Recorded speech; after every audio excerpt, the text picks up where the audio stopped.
नमो भगवते वासुदेवाय। श्रीमद्वाल्मीकिरामायणम् आरण्यकाण्डं द्वितीयः सर्गः। विरातसंरोधः। कृतातिथ्योतरामस्तु सूर्यस्योदयनं प्रति आमन्त्य स मुनीन् सर्वान् वनमेवान्वगाहत। नानामृगगणाकीर्णं शार्दूलवृकसेवितं ध्वस्तवृक्षलतागुल्मं दुर्धर्षसलिलाशयं निष्कूजनानाशकुनी जिल्लिकागणनादितं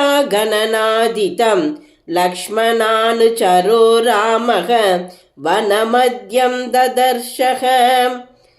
वनमध्ये तु काकुत्स्थः तस्मिन् घोरमृगायुते ददर्श गिरिशृङ्गाभं पुरुषादं महास्वनं गम्भीराक्षं महावक्त्रं विकटं विषमोदरं बीभत्सं विषमं दीर्घं विकृतं घोरदर्शनं वसानं चर्मवैयाग्रं वसार्द्रं रुधिरोक्षितं त्रासनं सर्वभूतानां व्याधितास्यमिवान्तकं त्रीन् सिंहान् चतुरो व्याघ्रान् द्वौ वृक्षौ पृषतान् दश सविशानं वसादिग्धं गजस्य च शिरो महत् अवसज्यायसे शूले विनदन्तं महास्वनं स रामं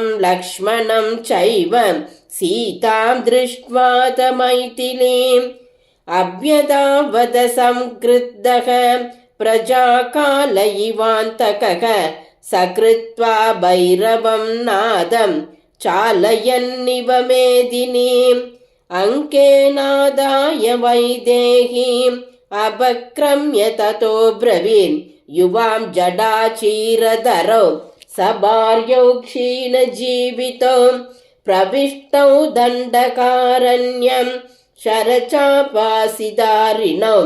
कथं तापसयोर्वाञ्च वासप्रमदया सह अधर्मचारिणौ पापौ कौयुवा मुनिदूषकौ अहं वनमिदं दुर्गं विराधो नाम राक्षसः चरामि सायुधो नित्यं ऋषिमांसानि भक्षयन् इयं नारी वरारोहा मम भार्या भविष्यति युवयोपापयोश्चाहं पास्यामि रुधिरं मृदे तस्यैवं ब्रुवतो दृष्टं विराधस्य दुरात्मनः श्रुत्वा स गर्वितं वाक्यं सम्भ्रान्ता जनकात्मजा सीता प्रावेपदोद्वेगाद् प्रभाते कदलीयतां तां दृष्ट्वा राघवः सीतां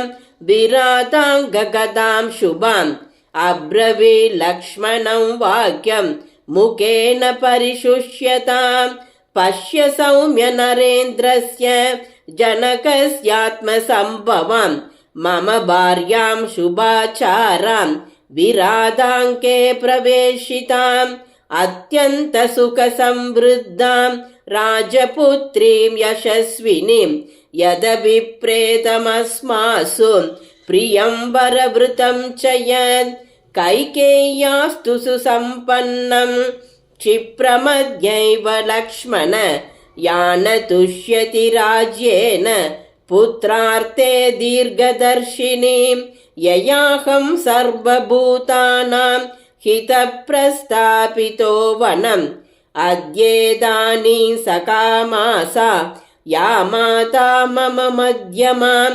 परस्पर्शातु वैदेह्यां न दुःखतरमस्ति मे पितुर्वियोगात् सौमित्रे स्वराज्यहरणात् तथा इति ब्रुवति काकुत्स्थे बाष्पशोकपरिप्लुते अब्रवीत् लक्ष्मणः क्रुद्धः रुद्धो नाग इव स्वशन् अनाथैव भूतानां नाथस्त्वं वासवोपमः मया प्रेष्येण काकुस्त किमर्थं परितप्यसे शरेण निहतस्याद्य मया क्रुद्धेन रक्षसः विराधस्य गदासोर्हि महीपास्यति शोणितं राज्यकामे मम क्रोधाः भरते यो बभूवः तं विराधे प्रमोक्ष्यामि वज्रीवज्रमिवाचले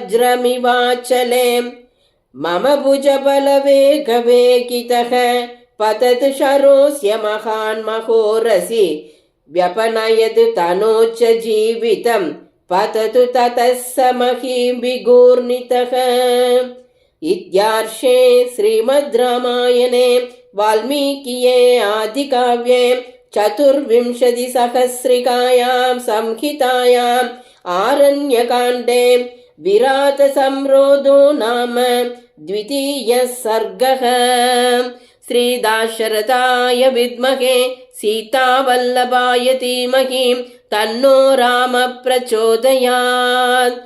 जानकीकान्तस्मरणं जय जय राम राम।